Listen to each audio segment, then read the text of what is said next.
Day to you. My name is Brandon Tilt here, and you're tuned into Feather of Light. This is a podcast where I like to,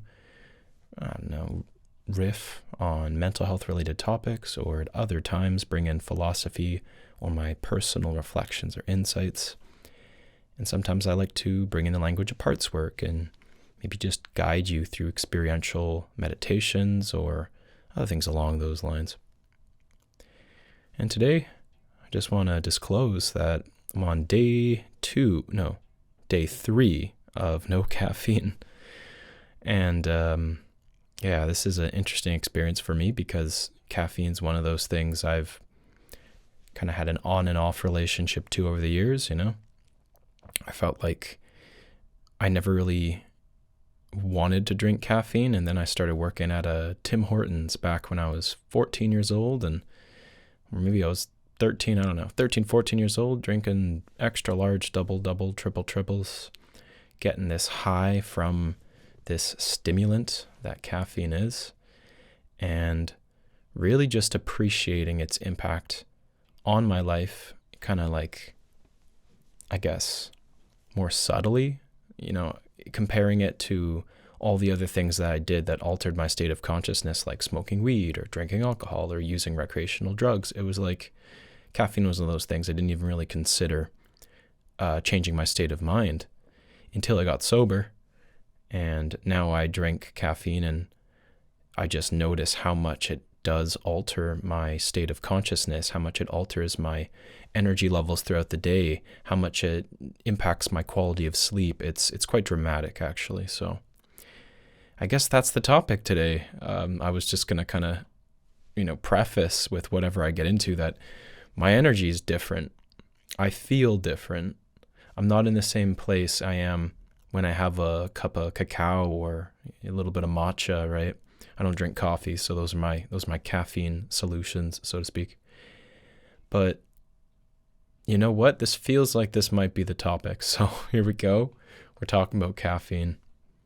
And I'm no expert, but I've picked up a little bit of tidbits of knowledge from Andrew Huberman's podcast, and by no means do I feel like I can speak to this topic and do it justice, but I maybe just want to give you some words, some concepts that maybe you can go and do your own deep dive around. So according to Andrew Huberman, there's this receptor in the brain called the adenosine receptor, ADEN, adenosine.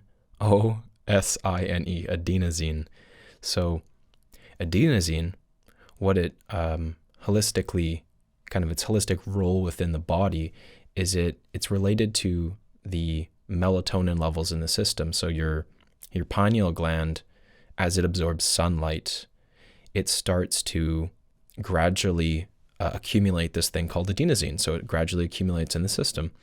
And over the course of your day, you accumulate enough adenosine and you start to feel tired. So you start to go to bed and you get a good night's sleep because this adenosine, it's doing its job by making you tired enough to go to sleep. Now what caffeine does, and I don't know the exact way to which it does this, but in some way it modulates the adenosine. I think it's either the reuptake system or just the receptor in general, but somehow, some way, it blocks the adenosine receptor from maybe binding to receptor sites in neurons in the brain. So in that way, it's interesting to consider how caffeine isn't actually giving you energy. It's preventing your brain and your body's natural capacity to induce a sleep response, to induce tiredness. So it's actually preventing something in the system from playing out its natural function. And interestingly, when we gain a caffeine tolerance and caffeine doesn't quite do the trick anymore, I believe it has to do with the adenosine receptors getting burnt out and no longer properly functioning. So maybe that relates to when they've been blocked for so long, they kind of go into overdrive, I'm assuming. Like it kind of expels more adenosine at times where otherwise maybe the caffeine would hold that off or whatever. But somehow it dysregulates this system. Right? I don't know exactly how, but that's just worth considering, that your body is building something, right? There's this endogenous chemical that we utilize that accumulates from sunlight, that accumulates from expending energy. And then we're going out of our way to kind of mess with that system. We're sort of interrupting the natural flow of how our pineal gland wants to, absorb sunlight and prepare us for a good night's sleep. So yeah, I don't know much more about the science. I have heard some things about how there's our adrenal system starts to get burnt out when we excessively use caffeine. So over the long term, there are impacts. I even believe I read about, there's this thing called caffeine-induced neuroses or caffeine-induced anxiety or something. It's something they talked about in a psychology textbook I was reading. So over the long term, it certainly will impact your nervous system. You will start to notice that maybe it gives you anxiety, or maybe you're a little bit more on edge about things. And I would say that your body and your mind start to just basically change your baseline, right? Your baseline shifts in relation to, I guess, the lack of this adenosine receptor, or maybe the way the adrenal system feels kind of fatigued or burnt out, and the way the rest of your system has to kind of compensate for that. So at the same time, I think our society kind of perpetuates us to be like high performance and like, just go, get the job done. Don't take breaks kind of thing. Or, you got something to do, drink another cup of coffee. And it's kind of like, it sounds like we're not giving ourselves the opportunity to just be, in a way, or allow ourselves maybe a moment of rest, or the ability to reset, or to provide our nervous system something that it might require, versus just overriding that tired response. So, not everyone has the ability to slow down, or oftentimes I think that's where caffeine comes in. It's like padding, where we don't have the luxury to take that time to rest. And I think that's totally valid. So caffeine is one of those things that is like, the secret cure. It's it's like a superpower, and it allows us to function in ways we never would have imagined possible, right? Think of the student who stays up all night studying, if you're that student. That being said, I would say that if you can achieve that same result, whatever your performance goals are in the classroom or in general, or just cognitive performance period, if you can achieve that holistically, I'd like to think it's a lot more sustainable. It's definitely better for your health overall. And there's a good possibility you can do the same thing that you've been doing with caffeine, without caffeine, if you just give yourself the opportunity to maybe get the rest that you need, or maybe there's a way you can incorporate mindfulness practices such as meditation that helps counteract the let's just say the lack of focus that you're requiring the caffeine for. So anyway, my direct experience of not drinking caffeine is usually that it brings in irritability, and I think that is, in part the caffeine withdrawal. Sometimes it's headaches, sometimes it's just general irritability, low energy. It's certainly, a problem if you're trying to just like show up in your everyday life, weather the storm, so to speak. I would say that only lasts maybe something like 24 hours, if that. And then past that point, you're able to actually reset your system, or, maybe just operate without caffeine for a day or two and see how the body responds, and maybe you can even really gauge what role caffeine is playing in your life, period. Because I feel like the more we drink it, especially when it's like an everyday thing, we start to kind of take it for granted, right? We don't recognize the role that it has in altering our state of consciousness, and the pros and cons to that, and how that many times we probably don't even need it. But when we're able to take that step back and reset and recognize, oh, actually, I can use this more intentionally. I can apply it in certain situations, but other times it's actually better to stay away from that extra little boost or whatever. And another thing that Andrew Huberman offered in his podcast, which I love and have applied a couple times, is there's an relatively easy way to do a caffeine reset. And that is to take your caffeine dose. So you have to measure how much caffeine you drink daily. Half that for 3 days. And then on the 4th day, you drink no caffeine. And then on the 5th day, you go back to that half dose, the same half dose that you did for those 3 days, and that becomes your new baseline. And I think this is so simple. It's not easy, it's simple, because 4 or 5 days later, you're going to have a dramatically different relationship to this chemical, and the capacity for that to serve you and, have a balanced relationship with it is going to be essentially reset, neurochemically. Sometimes most people might want to take a longer break, right? Maybe 10, 20, like you want to do like a full-on reset or a cleanse, and that might be necessary. But according to Andrew Huberman, if you do it in this kind of framework, you can reset the caffeine tolerance, and the adenosine receptors will go back to, sounds like the place they were in before you started to introduce too much caffeine. But yeah, something I've really noticed, so I do the parts framework. I look at my life through the lens of IFS, and I notice that my more vulnerable parts are certainly more reactive or feel more fragile in ways when I don't drink caffeine than days when I have my cacao or my matcha or something. And maybe that's just for like 75% of the day. Let's just say that during the come down phase where I'm tired anyway, I think those parts still get active. But I feel like throughout the day, especially in the morning, I'm just noticing how active these parts of me are and how much they experience and how much they express and how much comes up for me. How many different types of triggers are present, things that I think get filtered through caffeine.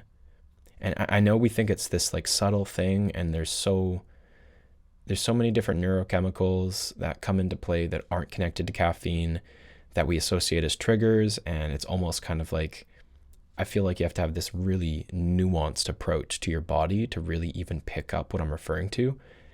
But if you're someone like me and you notice your mind and your body, I'd say I'm pretty on it. I'm pretty attuned to my experience when I'm not drinking caffeine and I'm, eating the same stuff I do, and I exercise a little bit, and I still try to take on the same responsibilities that I have as an adult, as a coach and as a counselor.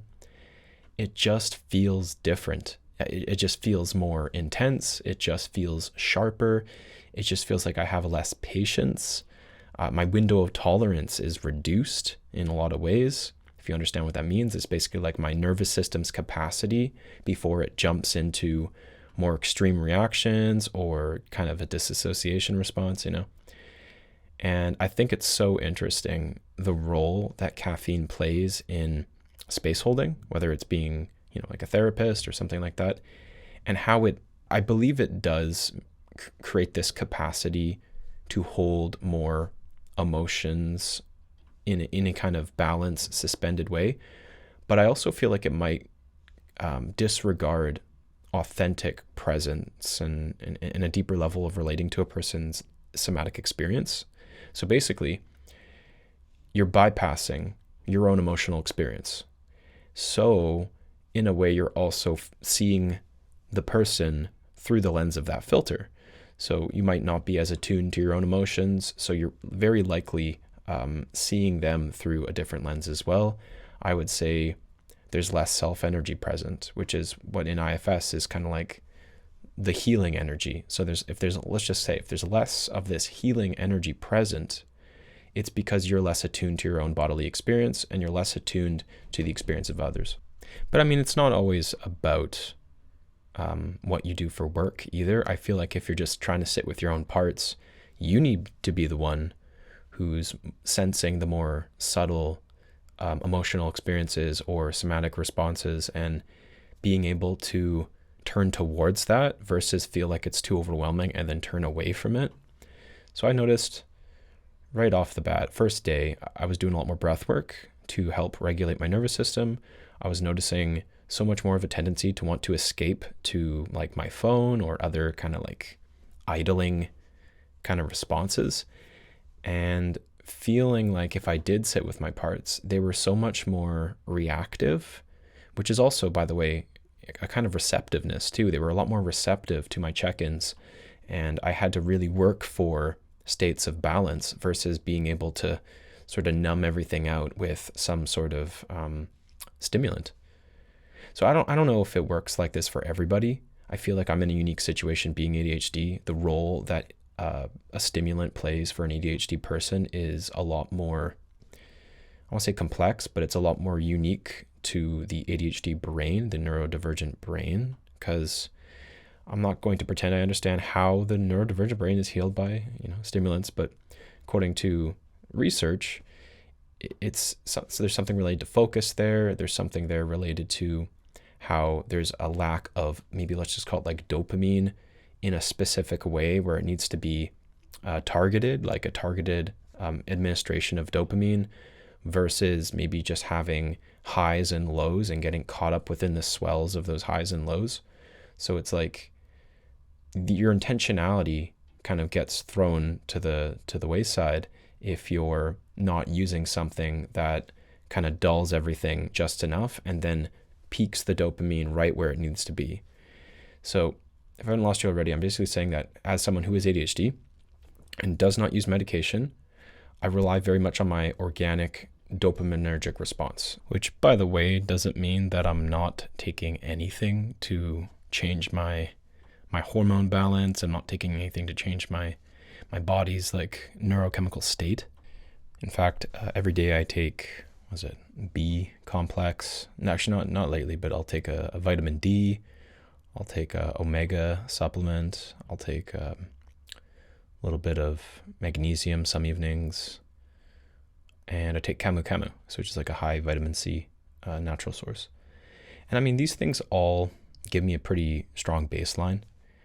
I don't typically take much other supplements, but these are kind of like my daily routine that helps me just have like a good baseline aside from caffeine.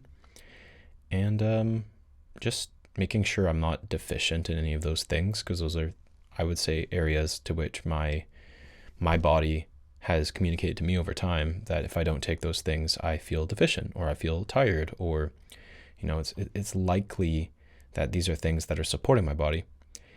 And at the same time, today I did try, it's called Endobrain. It had bacopa in it, clove, ginger, echinacea, a few other things. First time I've taken that in a year or so, and I felt like it was something I wanted to try out because, no caffeine in the system. Felt like I wanted to be a little productive today. Didn't do it intentionally for the podcast, but if I have a little bit of brain juice, it's probably the bacopa. I don't know if these things are helpful for ADHD, but you can look into bacopa as a holistic approach to supporting the mind.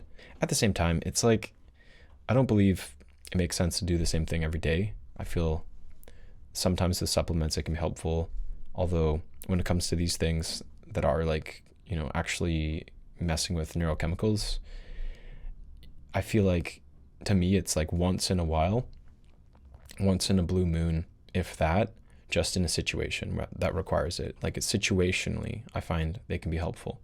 But if you begin to introduce more and more and more of this thing, well, you're going to gain tolerance, right? Your tolerance levels will shift.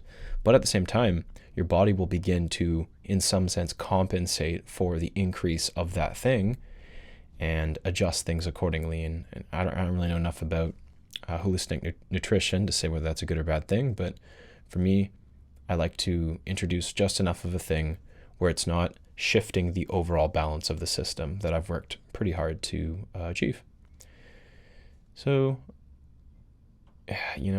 my parts, they seem to be talking to me a lot, and I feel like that's a good sign, just to be clear.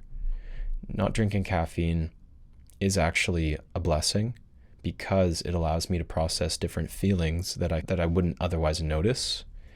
And it allows me to communicate with parts that I might have otherwise just ignored and neglected. And I also feel like I've been doing a decent amount of inner work. So some of these more vulnerable parts are coming up more commonly, or just like this is the time where they feel ready. And I honor that. And I feel like my body does recognize that too. So it's like, yeah, the time in your life to take a caffeine break would be when you know that you have that ability to rest, maybe when your nervous system isn't feeling like it's bombarded continuously. And that might in itself be a challenging prerequisite to meet for most people too. So, there might never be an ideal time. That's something I realized, is even though I wanted to do these 7 days and I chose to, I didn't consider the amount of obstacles that would come up day by day, and just having an openness to face those things, recognizing that there's a lot of wisdom that comes along with just facing our experience authentically, not filtering it through the lens of a stimulant or a substance, or or even just like a level of cognitive bypass. That feels to me like one of the things that was the hardest for me to truly recognize in my therapeutic journey in general, is that I have this therapy part, and probably more than one of them, and they're like these thinking parts. They're these parts that are really good at bypassing my body's experience by thinking and getting lost in the mind and putting on something of a facade when I go into, say, a therapy space. And it's kind of like, let's get lost in all these narratives and all these stories and all these problems that are actually caused by the part, as a way of distracting you from the deep, more vulnerable core inner work. And I feel like caffeine, at least for myself, it's another one of those little distractions or dances. You're dancing off into the performance of the part that's using caffeine as a distraction, versus just being with, right? If you've ever been to like a meditation retreat, or even just a retreat where you're required to really be with your experience and just sit in the discomfort of whatever is coming up, you realize how much your body and your mind are so they're experts at distracting you and pulling you away from those experiences for good reasons, right? I just want to acknowledge that these parts have good reasons for, in a way, making things easier for us, right? If you were to turn towards that part and just ask, what are you afraid would happen if you didn't do the thing that you do, right? What is this part afraid would happen if you don't pick up your phone and scroll, doomlessly, aimlessly, doom scrolled? I don't know, however that works. Right? If you didn't do that, where would your mind go? What's it afraid would happen? How is it trying to create emotional or physical or otherwise safety for you? And then that's how you can really start to get to know this part and understand what its purpose is, what its role within the system is, and maybe even just getting clear on what it's trying to do to uphold that role, and how it might actually not be doing that in the way that serves you. It's much more likely that a protective part is operating from the lens of your childhood self. When it formed, it could have been in childhood, it could have been a little later, but it's still stuck in that belief system. It's still stuck in the same set of rules and the same perspective as when you were at that age, when the problem happened to you, and it's just replaying that same loop and hoping for the best, hoping that the result will solve the problem and keep you safe. And maybe in some cases it does, right? Let's just recognize that these parts are hardworking. They have a lifetime of experiences. They do have our best interests at heart. However, oftentimes they're not equipped mentally or in terms of their relationship to the outside world, right? They're not necessarily as enlightened as you are in your self energy, in your current lens, in your adult mindset, in your perspective of what healing is and isn't. You're more equipped than any part. And even though it feels like they're the ones keeping you safe because they're doing so much work, ultimately you're the one who has the capacity to know what's best for your system and to honor that these parts are trying their best and to validate their experience and validate their efforts and then find a way to work with them to move forward and create a plan that supports the protective parts, that supports the exiles that they're trying to keep safe, and keeps the whole system in a kind of harmony and equilibrium. So that's ultimately the purpose, right? I suppose I went off on a bit of an IFS tangent, but I mean, I really feel it's valuable to recognize that if you don't drink caffeine, awesome, you're doing some good work, but just really be aware of how the mind responds and how the body responds. And I would say, according to the parts work, IFS theory, there is so much you can learn in those periods of resistance and all the reactions and all the what we'd call withdrawal in some cases is actually a more organic, authentic reaction to that thing, to that person, to that environment. And if you can turn towards those parts and get curious, I would say that there's a lot of value that can be achieved. I would say you can do a lot of profound inner work and you can really work with your nervous system versus against your nervous system. And I think that's the whole point, right? We want to drink caffeine intentionally. If we're going to introduce this thing that alters our state of consciousness, we want to have it be an effective tool that works with our entire working system. So we're not using it in a way that actually makes our life harder. So, I mean, I use the word abuse sort of hesitantly because I think that that word can be misunderstood. But I think you can abuse something without it being problem use, where you're consistently just sort of like, you know, you're chasing that high, so to speak. I think abuse can just be when you're not aware of how to use that thing and have it work with your system and have it be a complement to this level of harmony and this level of balance that you've introduced to your system as a foundation. So anyway, this is just my own personal take, reflecting a lot on my parts and how they've been coming up, noticing that there's just so much more that I can do and I'm capable of when I'm not drinking caffeine, interestingly, and I can sleep so much better. And I feel like when I wake up in the morning, I don't feel like I'm like racing the clock. For me, at least, I need to drink my caffeine before 10 a.m. because if I drink it at, say, 11 a.m., my whole day is going to be out of whack. I'm not going to sleep properly. And then the next day is going to be catch up.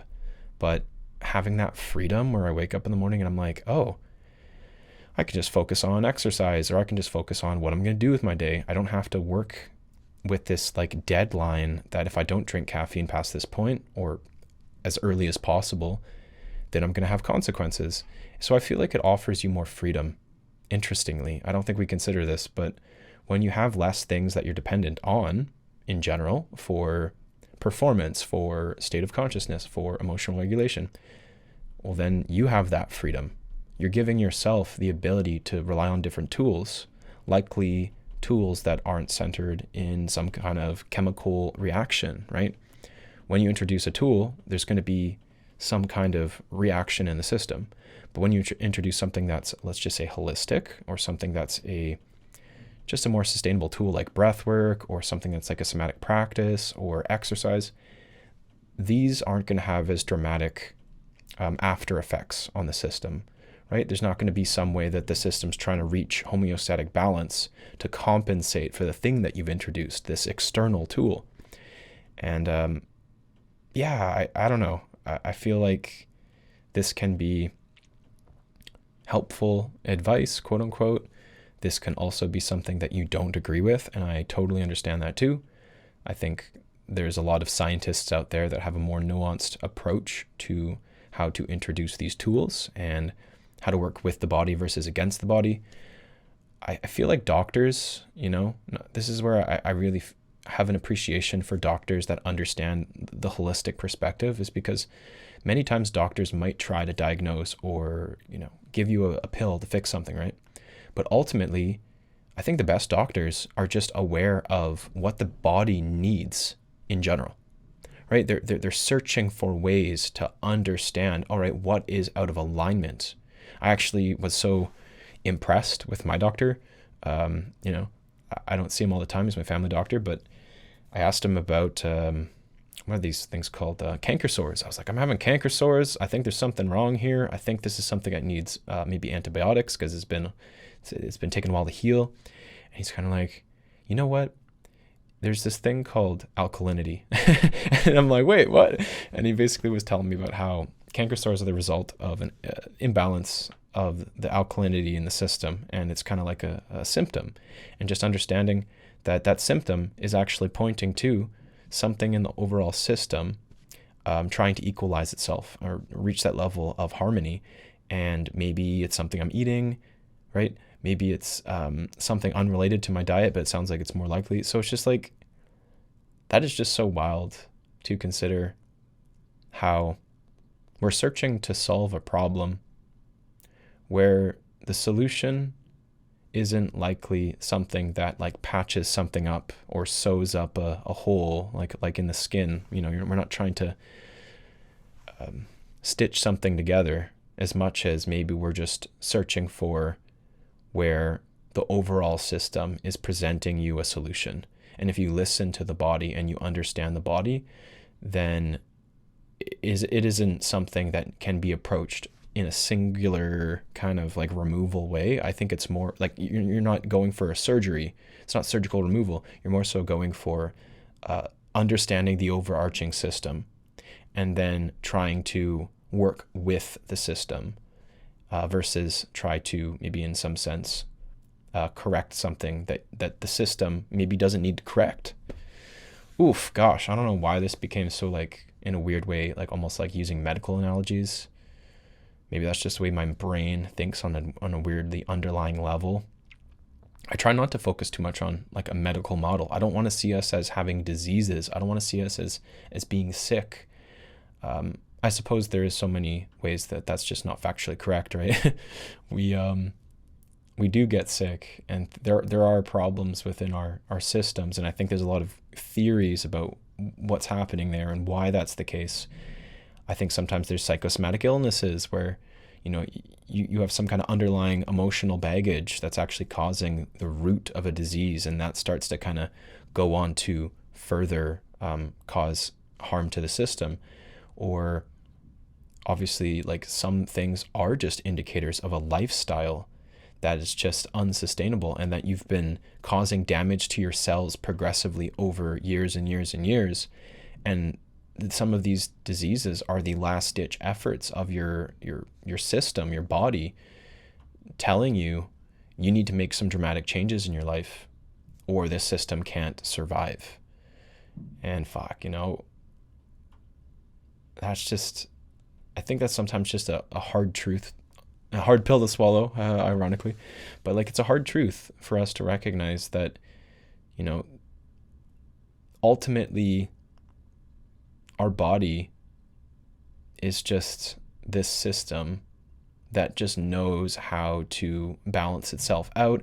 Like I was reading in this intro to this book on shame, interestingly, they talk about how our body has trillions of fungi, parasites, and bacteria in our gut, right? It's just so unfathomable that we have these trillions of these things, all these different little organisms, and we're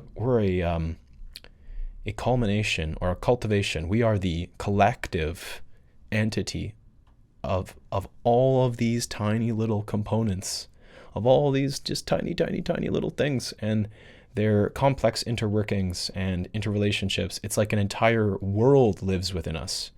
So I feel like if that's the only takeaway from this podcast episode that got a little bit rambly, there's just a whole freaking world within us, within our biology, within our internal psyche.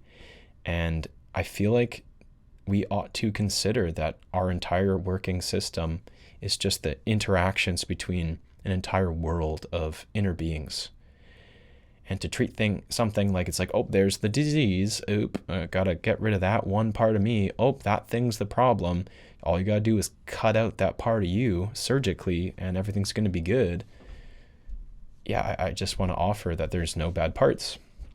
And when we see something in this world that we demonize, well, firstly, it's an extension of us in our own internal landscape, something that we feel the most judgmental of is something that we can't accept within ourselves. But at the same time, when we have that message, that signal that there's a part of us that we demonize, we're basically saying that we need to get rid of that thing. That's the thing that once we remove that, there's going to be harmony. And I just want to offer that if you treat yourself like you can cut off parts of you and still operate and function with harmony, I think you're just going to continue to look for those things to search for and delete and dissect, and you're going to be removing aspects, crucial components of who you are. So hope this was a helpful exploration of a variety of topics. Talked about caffeine, talked about the body and holistic health, talked about nutritional supplements a little bit, but ultimately just talking about parts of who you are and understanding that the body operates in all these different ways as well, all these different intersecting parts, and that you can't just expect that if you remove something it's going to fix the problem. Ultimately, I feel like there's a need to turn towards and have more acceptance and have more openness. So hope you have a great rest of your day, afternoon, evening, and take care for now. Bye. I need more guests. So if you feel like you'd be a good guest, reach out. And if you're interested in working with me one-on-one, please reach out over Instagram, Facebook, or through my email, featheroflightcounseling@outlook.com. I have available slots for counseling. Additionally, I have parts workshops that I'm running each week. So Saturdays at 10 a.m. we'll be meeting this week and each week following, where we can bring in discussions around parts. You can share about things that you're noticing about your parts, and I will offer some education around working with your parts. So thank you so much. Have a great rest of your afternoon. Take care. Bye.